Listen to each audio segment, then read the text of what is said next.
iyadoo maalmihii la soo dhaafay ay xiisad u dhaxaysa maleeshiyadooda deegaanka gobolka Hiiraan ay ka taagneed deegaano hoos yimaada degmada Matabaan ee gobolka Hiiraan ayaa waxaa baaq nabadeed u jeediyay culimada ku dhaqan magaalada Beledweyne ee gobolka Hiiraan iyagoona ugu baaqay in ay joojiyaan colaadda. waxay leeyihiin dad dhaqan ah,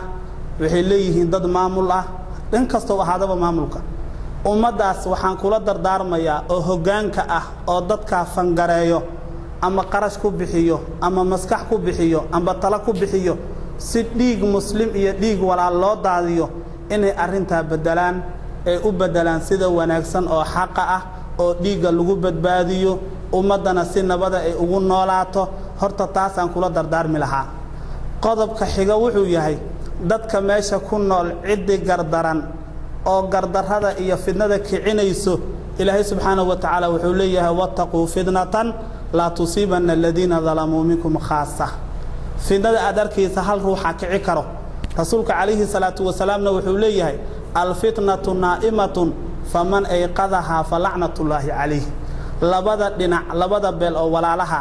qofka sharwadaha oo dhibaatada kicinayo oo qof inuu soo dilo ummad kale inta dhaxgalayo kadibna ummad badan ay u la'anayso qof walba waxaan dhihi lahaa iska qabato. aayad kale alla wuxuu ku sheegay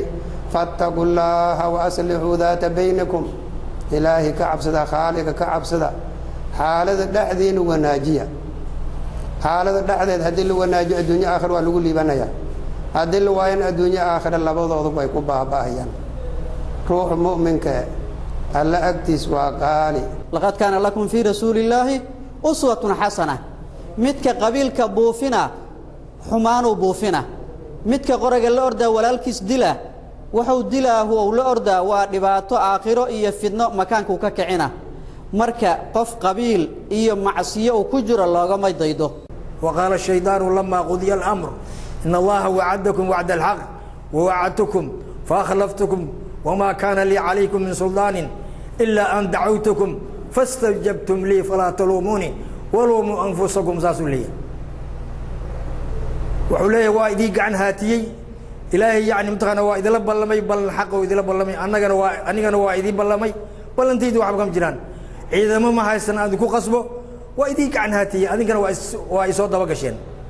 ما أنت أنا دي غرغير مايو adinkan ii gargaari meesaan khudbadaas oo idii aqri. dhanka kale waxaa maanta deegaanadii ay ku dagaalameen beelahaasi iyadoona baaqani uu ku soo aadayo xilli shalay gudoomiyihii xilka qaadista lagu sameeyay gobolka Hiiraan Yuusuf Axmed Hagar Dabageed oo ugu baaqay in ay joojiyaan colaadda. Cumar Muxdiin Cumar wararka telefishinka Bulsho magaalada Beledweyne.